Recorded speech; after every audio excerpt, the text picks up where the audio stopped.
Hello, everyone, and welcome to SCORE Fairfield County's live webinar on Operator to Business Owner Shift, turning the job you created for yourself into a business.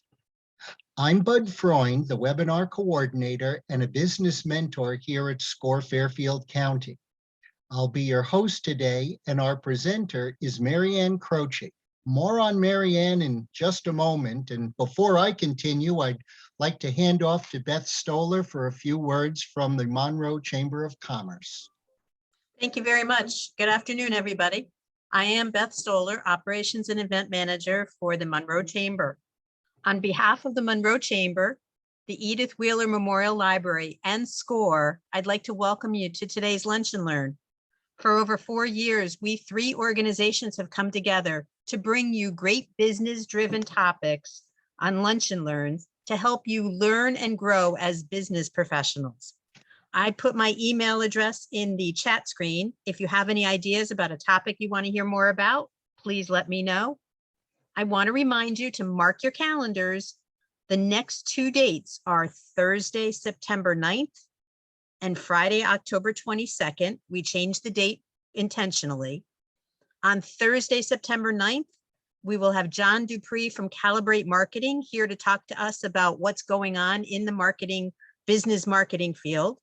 And on Friday, October 22nd, we will have Stephen Robert from Bedrock Credit here to talk to you about business and personal credit to run your business. I know a formal introduction is coming up about Maryann in just a minute, but for my 2 cents, you're in for an excellent webinar. Maryann's presentations are awesome, and she brings points to us that we can turn around and use in our everyday business. So I will let you take the show away. I'm looking forward to hearing Maryann. Thank you. Thank you, Beth. First, some brief information about SCORE. We are a nonprofit national partner of the Small Business Administration, and here in Fairfield County, we have over 130 volunteers with a wide range of industry, process, and subject matter expertise. We offer 3 primary value-added services to small business owners. First, free one-on-one counseling, face-to-face, in video, telephone, email, which can be accessed via the Request a Mentor link on our website or via the link you see on the screen. Second thing we offer are educational workshops and webinars, and we do over 150 a year. The third item is that we have extensive resources on our website, including a network of subject experts at your disposal. We have another webinar coming up shortly. I believe it's tomorrow, and unfortunately, I don't have that topic for you right now, but you can find the specifics on the fairfieldcounty.score.org website. We also have a large number of archived webinars on a wide range of business topics that can be viewed on our on-demand hot link from the website. Also, some useful information about today's event. We've set aside time for Q&A at the end of the presentation. And if you have a question, please use the Q&A button at any time during the presentation. It's located in the lower part of your screen. Our webinar will end sharply at 1 p.m. to respect your time, and the session is being recorded, and the link to the recording will be available at fairfieldcounty.score.org in the next few days. Now, a little bit about our speaker, Maryann Croce. She speaks, coaches, and advises on leadership. As a business owner herself since 1999, she understands the challenges owners face at each stage of business. With years of experience in the banking, retail, construction, and automotive industries, she shares her lessons learned to build a profitable, sustainable, and enjoyable business without sacrificing your personal life. Sharing insights from her years in corporate banking and management, can shift your perspective into your competitive edge. Maryann, it's all yours. Well, thank you. Thank you for having me. I'm really excited to be here. SCORE, the Edith Wheeler Memorial Library, and the Monroe Chamber are all near and dear to me. So let's get started. In simple terms, I appreciate the intro. In simple terms, to just kind of sum it up, what I do is I help business owners with teams navigate operational changes to build a profitable, sustainable, and enjoyable business. And when you get to know me, you will know that I believe business grows as owners and leaders grow. That's my quote, and I believe that right down to my core. So let's get started. Today, the operator to business owner shift. This is a mindset shift, but I'm going to have a lot of tools and strategies for you to be able to use so you could actually implement that. What I've noticed when I talk to business owners, and I speak with business owners from different industries, and I speak to them from all over the country, what they've created, many of them, is a job for themselves. They thought that business ownership was going to be one thing, and then when they got into it, they actually ended up creating a job for themselves. So today, we want to shift that way of thinking. So when I talk to different business owners, one of the questions I ask, whether it's at a networking event or speaking or afterwards, I'll ask them, what's your story? Meaning, we all have a story. Why did you get into business? Or what led you down this path to become an entrepreneur? And the funny thing is we all have a story and we're willing to share it. We're willing to tell people how we got started. But in every story that I hear, there's some form of not being enough. Whether it's very common one is I'm a business owner or I'm an entrepreneur, but I don't have a business degree. And there's a lot of moving pieces to a business. Another form of that could be when I was younger, I wasn't as good in school as some of my peers or some of my friends. So that leads to that feeling of not enough. It could even be maybe a coach or a parent, a grandparent, someone that really cared about you, but in some way, shape, or form, they had a different path for you, and you didn't feel that that was a good fit. So in some way or form, you have that story, and there's a piece of that story that comes back to you time and time again. What I'm asking you today is to break down that wall and think about it. Don't allow it to hold you back any longer. Allow it to drive you to grow. Because here's the thing, behind the scenes, we all have a life and we all have a story. And life gets messy from time to time, but your mess is actually your message. No one wants to hear someone who has every single thing lined up perfectly, never had to learn everything or anything. They just know it all, and everything just came so easily for them. Life doesn't work that way. So when you come out on the other side and you can share that vulnerability, you're real to people, and people want to hear your message. So for today's focus, because we do want to be respectful of your time, I've broken down this presentation into 3 areas: grit, drive, and challenges, gaining control, and 3 mindset shifts. And then I'm going to share 3 tools from my toolbox, one for each one of those shifts that you can actually implement and use. So when I talk to business owners and I meet business owners, I'm going to tell you right now, there is no lack of grit and drive. I have spoken since 1999 to hundreds of business owners, and there is always passion when they're speaking with me about their business. They tell me all these different stories, and they get really excited to share. They focus on quality as well. They're always thinking about ways to improve and serve their clients or their customers in the best way possible with either a service or a product that they provide. The other thing is they're willing to do it all, like all of it. There's not, do I have to go in early? Whatever it takes, I'll do it. I really want to make this successful. So there's no lack of that here. And when you're really good at something and you start excelling at it, and people may have even told you you were really good at something, say you're really good at baking and someone had said to you, wow, you should open up your own bakery, or whatever it is that you do. We dream to become an entrepreneur or a business owner.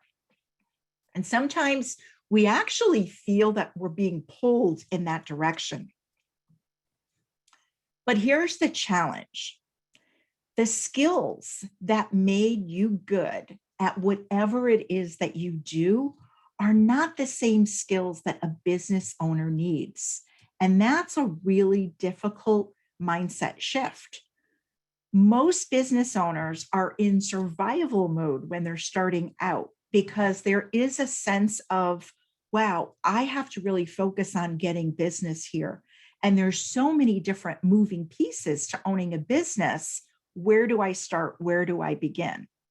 And a lot of times those habits and routines that we've created in the beginning, in the early days, when we're willing to do everything, when we're willing to do it all, aren't really the same skills, the same habits that serve us if we want our business to grow.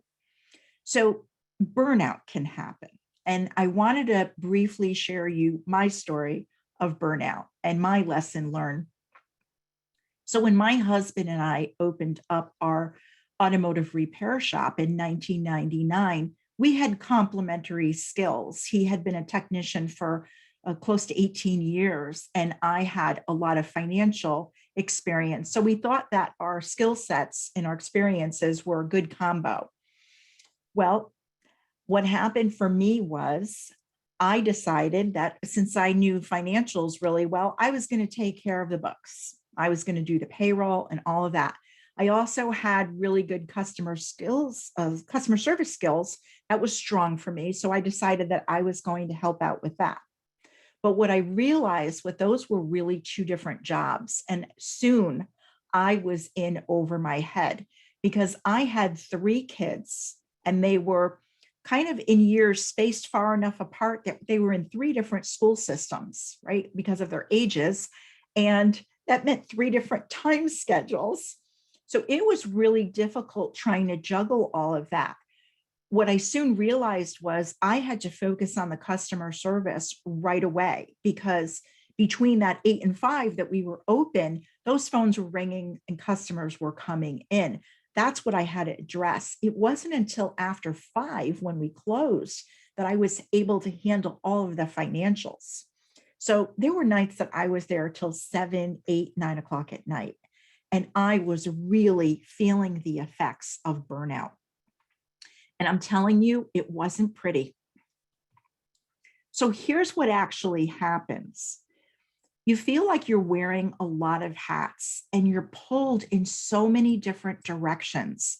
And then we have the expectations of others. We're constantly distracted because we want to meet those expectations. So as a business owner, there are lots of daily decisions that need to be made.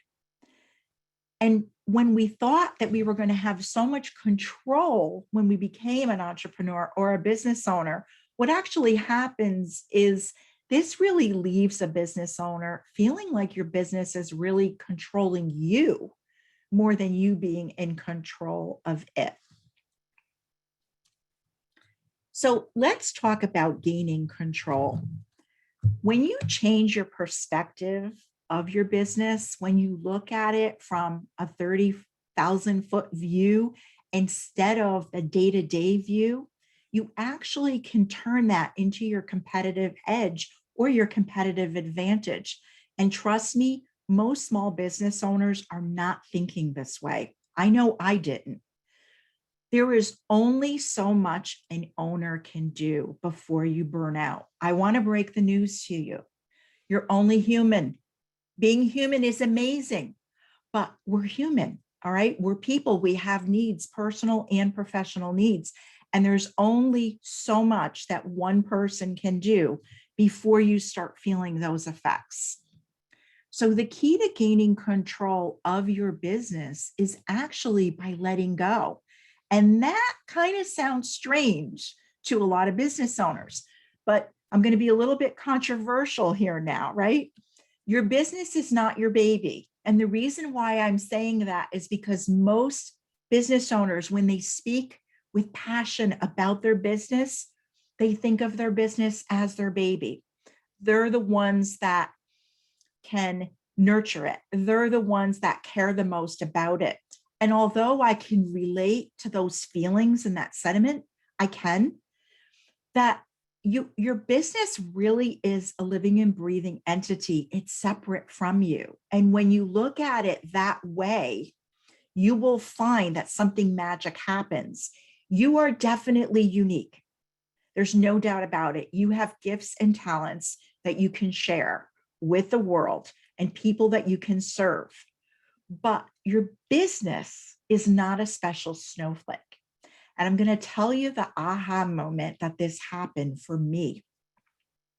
When Tony, my husband, and I opened up our automotive repair shop, he had been in the industry for 18 years.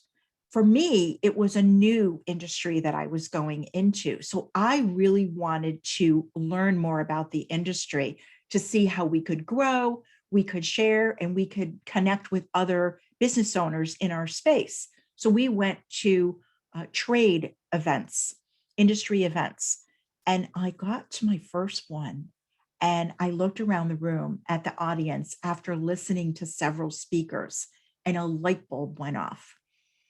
I was listening to the challenges that they had and what the problems were that these speakers were trying to help the audience with.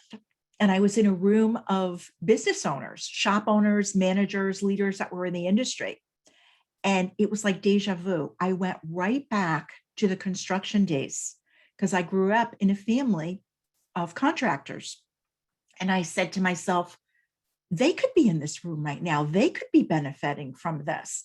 I knew salon owners and I knew different other business owners locally that I thought this information would be so valuable for them.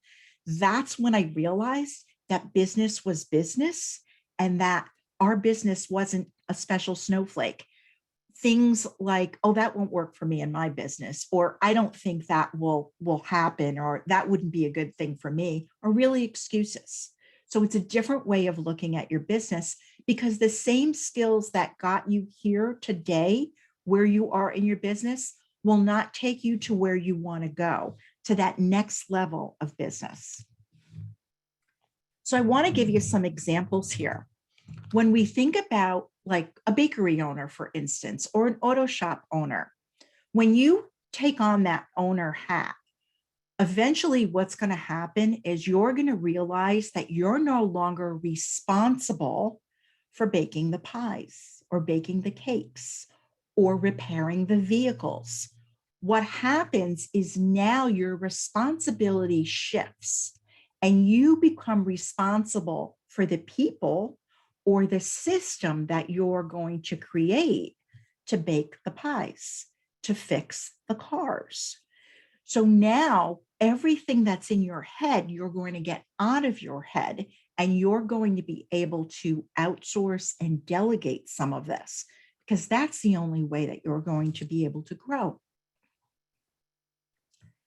So when we think about these ownerships, these 3 ownerships that happen, the first one is clarity of owner role and goal. As an owner, it's really important to learn what your role and goal is as an owner.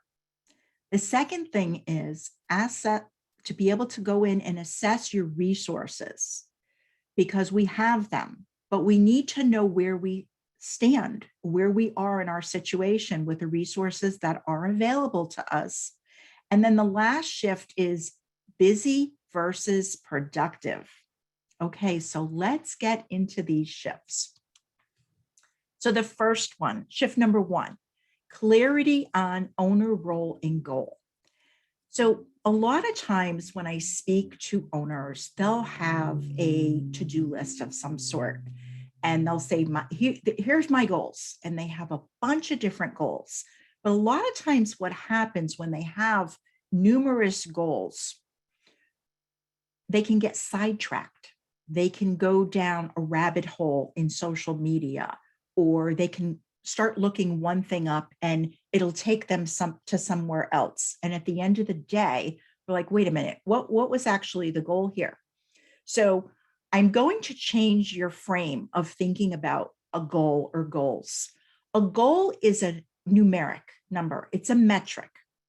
So for a business owner, a goal should be based on either revenue that you want to generate, profit that you want to make. Maybe you want to change or increase your profit, your income, or hours worked can even be a goal, because many business owners could be working 50 hours a week and they say, you know what, my next goal that I'm working on, my big overarching goal is going to be, I'd love to get down to 40 hours a week. That would be amazing for me. So the next step is we work backwards or reverse engineer it. What are the activities or projects needed to reach that goal? And to focus on those. So a lot of times what happens is people will write down a whole bunch of goals, but if you break them down, they're really projects to get to that income goal, if we use that one as an example. So when you make that list and say to yourself, are these things that I'm working on really things that are going to help me with my main goal? And I use the example of an income goal. Are they really going to help me? If they're not, then let's put those projects aside and work on projects that'll help us achieve our goal. The next part is your role. And as an owner, as an entrepreneur, you're the person who is running the show. There are three things that an owner will always need to focus on, no matter what stage of business you're in. And that is your financials. It's very important that you understand financials and you know yours. You know your numbers in your business. It's difficult to make decisions without knowing that. The other thing is your messaging. To have clear communication and clear messaging, that will help so much with your business. It'll help you in so many ways when you go to market, because your message will be clear for your ideal client, the people that you want to attract. It'll also be good for building relationships when you're at a networking event and talking to people. When you have that messaging clear, it's so valuable. I've been in situations where I've spoke to people and I'd say, what do you do? I'm excited to learn more about you and what you do. And they'll say, well, it's kind of complicated, or I do a number of things. If you're speaking to someone that way, their eyes are going to glaze over. And all of a sudden, that messaging is not clear. And you may have a wonderful, valuable service or product that you could provide and help people with, but right away, they don't go any further. And the last is relationships. Building and nurturing relationships is key. Building new ones and nurturing the ones that you have. I see a lot of examples when, pre-Zoom and pre-pandemic, when we were all meeting in person, how many people would have a stack of business cards, but yet those business cards would sit on your desk and it would be weeks before you would even take a look at them. Today on Zoom, we're not handing out business cards, but there are ways to connect with people. In a lot of groups, people are putting emails, things like that, ways to connect. Do you follow up? Do you connect with those people?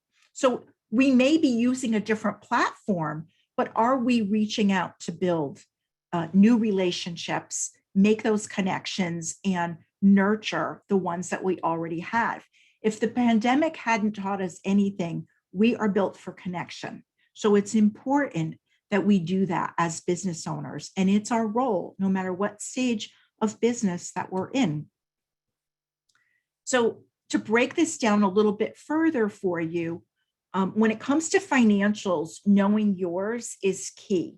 Knowing and understanding your financial reports or your KPIs in business, which are called your key performance indicators.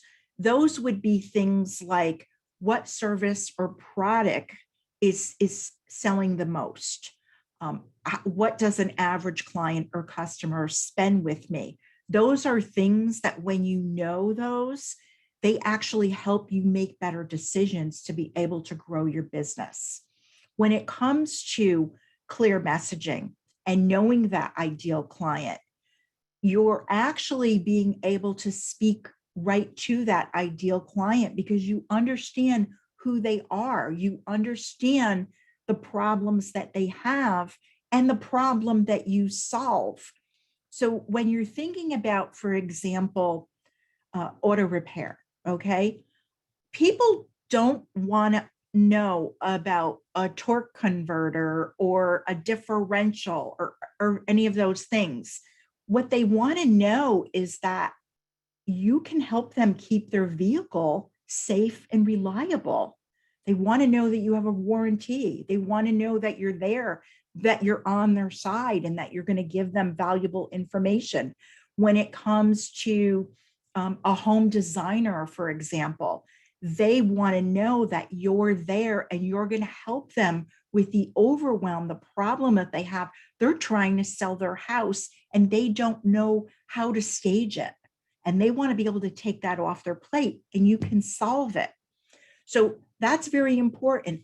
And then lastly, when it comes to relationships, building them and nurturing them, the idea here is if you're in a specific industry or niche, definitely know that. Keep up with the trends. Keep up locally with your networking groups, whether it's through SCORE and you're going to an event or you're involved with a library or a chamber and you're attending local events. Find out what other business owners' challenges that they're having and be there to make those connections, but give and share. Give an article, something that you were able to read and you think it is helpful for them, share it. Give them feedback on something. If they ask you a question, or maybe you had a challenge yourself and you were able to figure it out. So help them with that. And those are areas that an owner, their role and goal will always be focusing on, no matter what stage of business, no matter how many years you've been in business, you will always be focusing on those main things that will be your role in your business.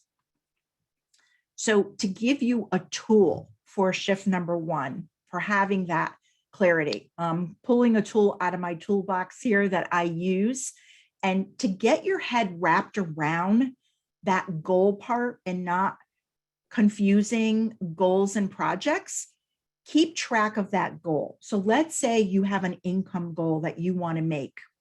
So I say, make a good, a better, and a best goal. Now, the goal could be income, it could be profit, it could be number of clients, but you determine what that goal is and come up with a good one. This is realistic. You're like, you know what? I can do this.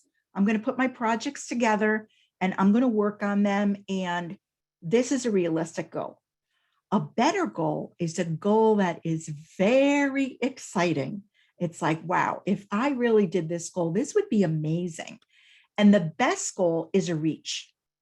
That's one that it was like, wow, if that was achieved, you would kind of like just hit it out of the ballpark.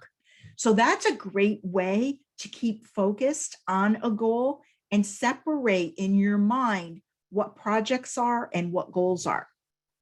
Because projects actually have an end date.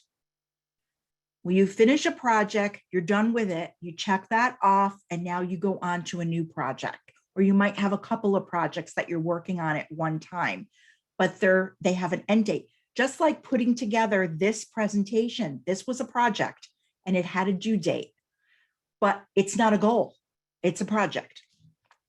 So that was just a kind of like a real world example for you.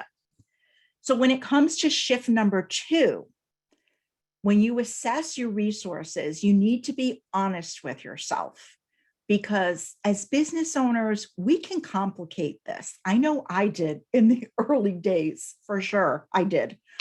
There are only 4 resources: time, money, people, and skills. And your job, when you assess these, you need to figure out, because it is a balancing act, right? We feel like we're juggling at times, but we need to find out where we stand, what's available to us. We only have 24 hours in a day. And every business owner has 24 hours in a day. But your time may be limited for certain projects. Money is another thing. Not everyone has the same amount of funds. So it's important that you have a budget, and it's important that you know your numbers so that you can allocate the amount of money needed. People. Who do you have in your circle? Do you have a team? You may have someone who on your team who's better at something than you are, right? Also, for entrepreneurs out there that say, I'm solo, I don't have anyone on my team. Well, you have resources. You have resources to networking groups. You have resources to people that you met through the chamber, through SCORE. SCORE is a wonderful resource. So there are people out there that can help you and guide you. You also have a network that a lot of people don't think of. You have your bookkeeper, your accountant, an attorney. Maybe some of you have a financial advisor. These are people that you can reach out to. And then what are your skills, your own personal skills, things that you're good at, that for you, it may be the best for you to do that, because if that's your wheelhouse, you'll get it done in a much quicker amount of time than if you maybe had handed it off to someone who you had to actually teach. So when you're assessing your resources, when I speak to business owners, a lot of business owners say that they really went into business or became an entrepreneur because they had a dream, and their dream was freedom. When I ask people to define freedom, they'll use words like flexibility and being able to work when they want to work, being able to take on the needs of family members, maybe children, aging parents, different things like that. So what I'm really hearing for them is they're looking for more balance in their life. And these skills, these 4 resources, time, money, people, and skills, are things that you need to really hold dear and take control of.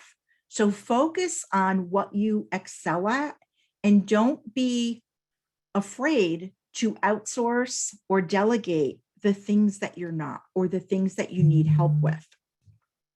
So pulling another tool out of my toolbox, you want to assess the effort that is needed. So on a scale of 1 to 5, when you're thinking about a project that you need to achieve a goal, a good, better, or best goal, when you're thinking about that. So for this example, let's say that someone says, you know what, I think a really good project for me would be putting out more content. I'm not consistent on putting out content. And it would be really good for me when I talk to people and introduce myself to them, to refer them to some of the content that I put out. And I need to schedule this type of stuff because I could be all over the place with this. I need to have it be consistent. So I'd like to come up with a calendar, and that's a project that they're going to work on, and it aligns with their goal. So now they have to say, how much time is this going to take on a scale of 1 to 5? Have I ever done this before? Is this going to be new to me? 1 is easy peasy. It's not going to take a lot of effort. It's not going to take a lot of time. 5, it's going to take a lot of time. So maybe you're going to reassess that project and work with something else. Money, how much money is this going to take on a scale of 1 to 5? Can I do it myself, or is it going to take a lot of money? And do I have the budget for it? What about the people? Do I know someone who can help me with this? And then skills. Do I have the skills for this? And we can't be really hard on ourselves, because we will build skills. And if it is something that you're good at, if you're good at writing content, but you have to go in and you have to create a calendar, this is something that is in your wheelhouse. But even though it may take a little bit more time initially, it's something that you will get better and better at. So when you look at that from a scale of 1 to 5, 5 being it's going to take a lot of time, money, people, skills, maybe that's a project that you want to put off and think of a project that you could work on that would be better suited at this time. And the next shift is the third shift. And this is when we go from being busy to being productive. So when I talk to business owners, I have to tell you, everyone tells me that they are busy. There was a networking event, I couldn't make it, I was so busy, or I wanted to join a webinar, I couldn't make it. There was so much going on, I was so busy. And a lot of times this comes from being overwhelmed by all of the different hats and just too much. Where when we're productive as opposed to busy, we're doing more planning and everything is aligned, and we're actually getting more done because we're allowing for the time and all the resources needed to get things done. A lot of times business owners or entrepreneurs will tell me things just take longer to do. Like they thought it would take X amount of time and it ended up taking them so much longer.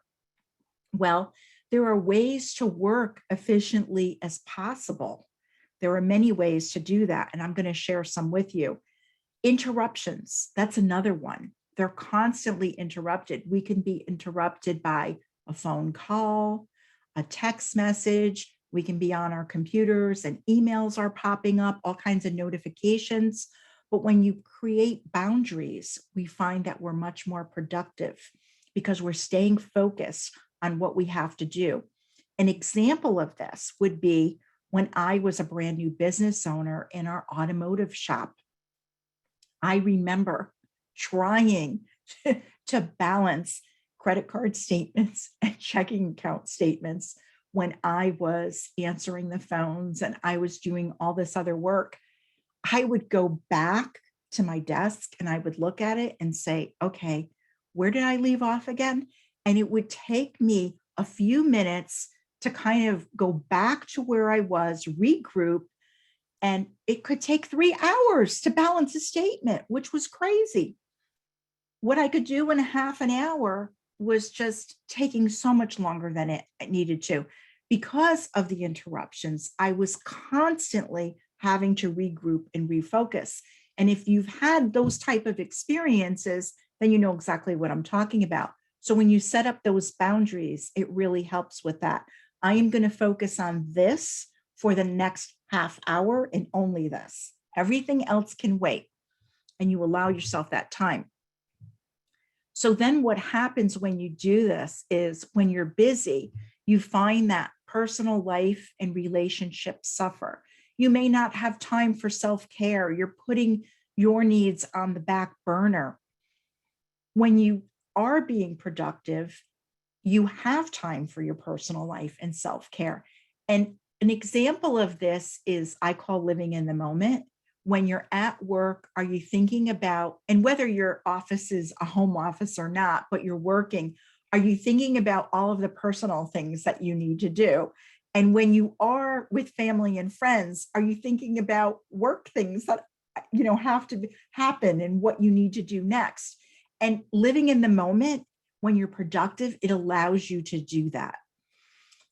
When you're busy, you're stressed and you're working up until the very last moment. You feel like there's deadlines all around you. When you're productive, there's a sense of accomplishment you actually start your creative juices flowing, right? And there's creativity happening, and you get really good ideas of things that you can do.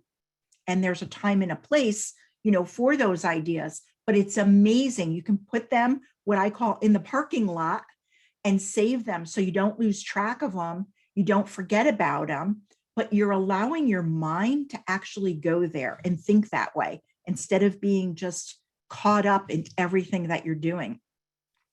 So a really good tool for this is business owner theme days. And I found this to be so valuable in both my businesses. So you don't have to do it the exact same way that I do it, but the idea is there are 5 areas in every business that an owner has to focus on.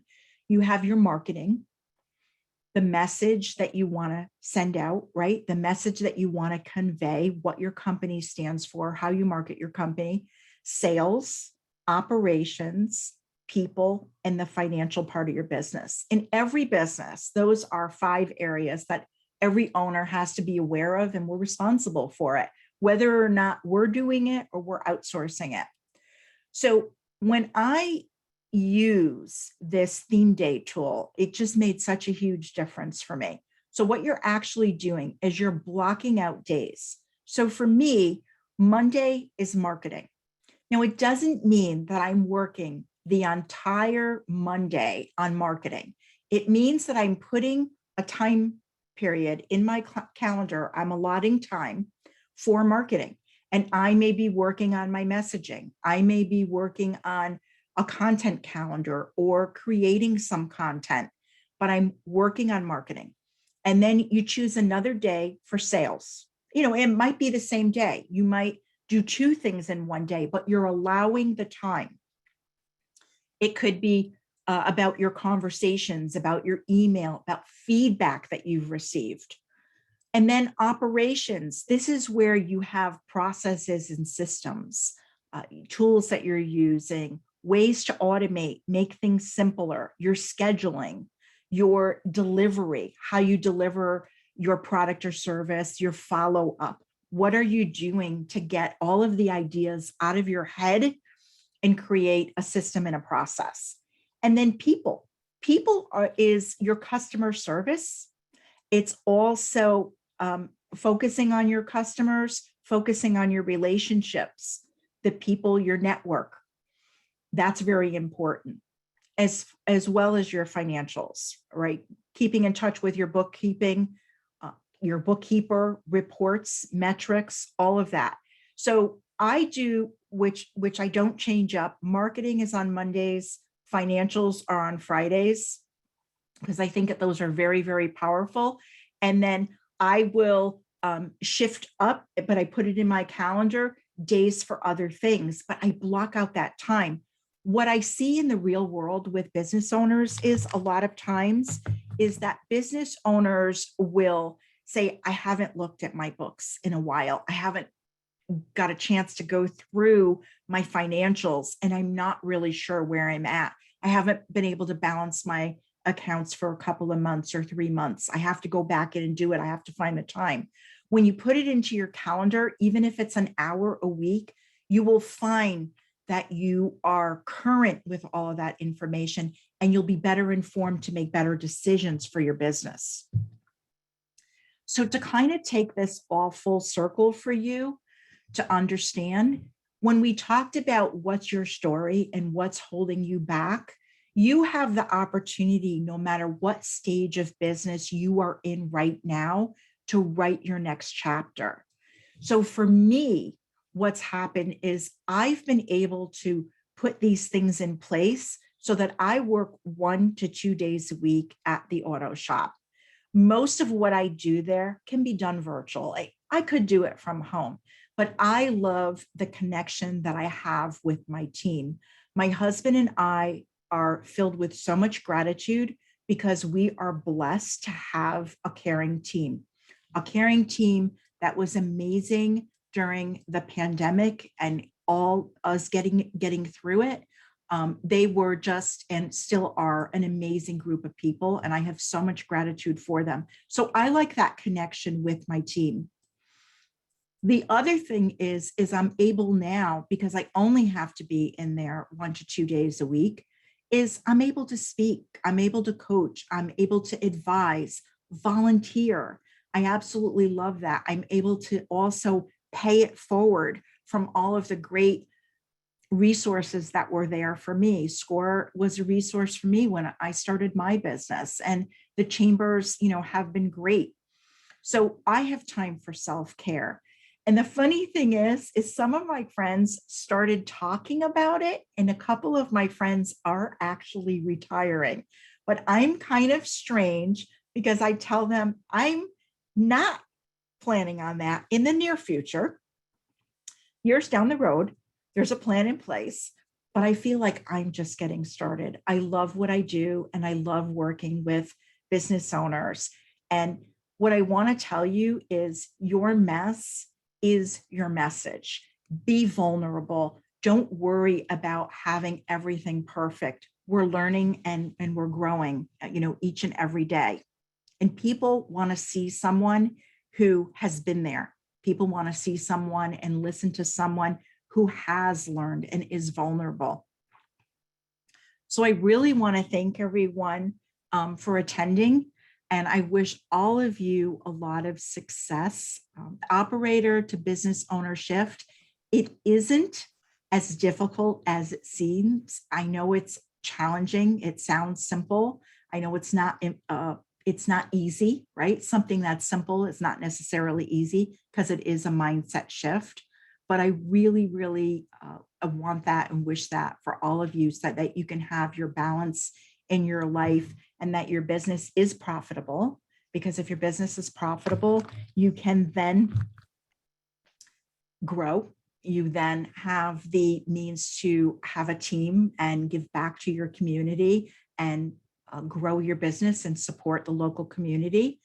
And if it's sustainable, you're not going to burn yourself out. You're actually allowing other people to be empowered and be leaders in your business. And then lastly is enjoyable. A lot of times people get burnt out and their business is no longer enjoyable. And it's a lot of fun and a lot of excitement when your business is enjoyable for you and your team. So I wish that for all of you. If you do want to get in touch with me, you can reach me at smallbizvantage.com. You can connect with me there, shoot me an email, and I'm also on LinkedIn and Facebook. So if anyone does have any questions, I've left time for that, and I would be happy to answer them. Well, thank you very much, Maryann. That was really interesting perspective. And we are, as she said, using this time remaining for Q&A, and we'll take as many as possible up until 1 p.m. So please submit them in the Q&A feature at the bottom portion of your screen. As I was listening, I had a few that I wrote down. So the first one is that you mentioned you had 3 kids and you were starting a business. And I was just curious to know whether you would have a theme day so that you could find time to relax or not. I love that question. Yes, in the beginning, there was a lot of overwhelm with the priorities of parenting and getting the kids to everywhere they had to go. So it wasn't actually a theme day, but what I did do was I planned on taking a day and planning out like all the meals that we needed and planning out what we were going to have for the week and getting them to sports and things like that. So I wasn't as hard on myself as far as expectations. It was, okay, we're going to schedule meals and what's going to get done. And I have to say that the nights that I was there working late, Tony was really good at pitching in and helping out when it came to dinner, because we had a plan in place. Wednesday night is a sport night or whatever night that was, this is the meal that we're going to have.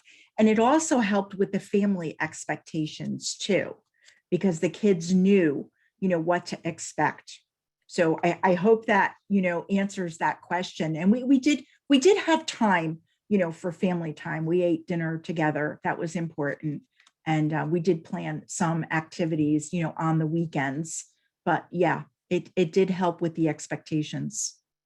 Keeping the theme of time, how much time do you recommend business owners devote to social media? So it depends where you're at. Social media is very easy to get lost in. So when you're focusing on social media, always focus on what's the goal of social media. So if you're not on social, yeah, you're a newer business and you're starting out and you're not on social, the idea would be to get familiar with a platform.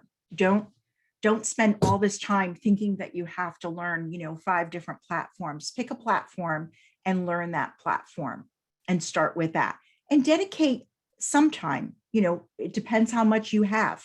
If you're finding that you don't have a lot of time, dedicate, an hour a week to get to know that platform. But always make sure it's in alignment with your goal. If you're established business and you already have social media going, maybe it's what kind of content do I want to put out that's consistent?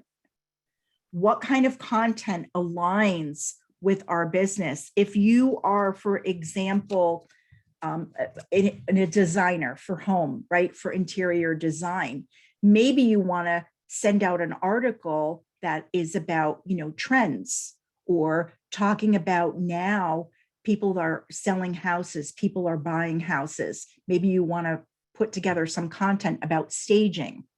So you're giving people information and they're getting to know you, and so you may just set an hour aside once a week and say, I'm going to look up some industry information and I'm going to be able to pass that on. Once you have that content, here's the amazing thing. You can share it on a blog. You can take that same content and share it on social media. You can repurpose the same content. You can put it in a newsletter or an email. So it's not as much time that you would think, because you can streamline it and repurpose that same content onto different platforms. Great answer, thank you. Louise had a question, which was, do you believe that there is an age limit to start a business and still have reasonable expectations? An age limit to start a business? My first answer is no. I think that you can start a business at, any age. You have aspirations and you have capabilities that, it's there. When I think of even something that most people would think is very physical, my husband was an automotive technician. So you would think that that would be very physical, but with tools and things today, starting a business, it doesn't require the amount of physical strength that you would think. And do you have to actually be the one fixing the vehicles? With your knowledge, you might be able to you can start a business and you don't have to actually be the one doing that. When I think about a lot of the things, like my coaching was something that I started later on. It wasn't something that I did in the early days. So I started that business later on. And absolutely not. I think that you can be a business owner and be successful, at any age. Great, thank you. I want to touch on messaging as a theme again. And what are your thoughts on elevator speeches? Yeah, I think the idea of an elevator speech is really to get yourself familiar and clear on what you do. A pitch sounds like, when we say the word pitch, like we're trying to pitch or we're trying to sell. But when you get your head wrapped around that, the idea is all you're trying to do is introduce yourself and let people know what you do. And does it resonate with them? Make it simple. So I think it's very good to practice that elevator speech, making it concise and getting very familiar and comfortable that you can tell people what you do. It's not really about you. It's about connecting with them and having them say, oh, that's interesting. I'd like to learn more and I'd like to connect with that person. Or I know someone that you may be able to help. Let me introduce you to someone. It's really more, that elevator speech is really more for about the person that you're speaking to. Thank you. You had also mentioned that projects in your vocabulary have an end date. So I'm curious to know, are there any projects that would be ongoing? And if you wouldn't want to call them a project, what would you call those ongoing things that you have to do? Well, something that's ongoing, like in the examples that I was using, I want to increase customers. I want more customers or clients coming in. If that's something that's ongoing, that's a goal, right? And there's a metric tied to that. If I increase my customers, I get 20 more customers this month, depending on what your product or service is, there's going to be a result from that. So a goal is a metric, and that is like the big thing that drives your business. It could be, again, working fewer hours, but without sacrificing quality. Now, projects are the things, the activities that we need to do to reach it. So if you're building a home, okay, someone would say, my goal is to build a home. Okay, I want to build a home. That's a goal. We want to build a home. But in my mind, I say to myself, well, why do you want to build a home? What's prompting this? Well, we've outgrown the home that we're in. My family is growing and we need more space. And, it's just kind of stressful. We have no place to work. So really what you're looking for is family, balance in the family unit to be like a great, healthy place to, raise your family. That's the goal here. What projects? Building a home is a project to get to that goal. You could build a home. You could buy a home that's bigger. That may be a project. And you're going to figure out which one is going to best serve your family. But that's what I mean by we kind of miss the mark, where building the house becomes the goal. And then all of a sudden we go off on tangents and the family unit is very stressed because we lost sight of what that goal really and truly was. Building the house is a project. And there are lots of pieces to that project, but eventually the home will get built or you'll move. And then you'll be on to another project to help your family thrive. Does that make sense? Yes, thank you very much. And we have time for one last question before the wrap up. And I'd just like to get your thoughts on the concepts of perfection and micromanagement versus good enough in running a business. Mm-hmm.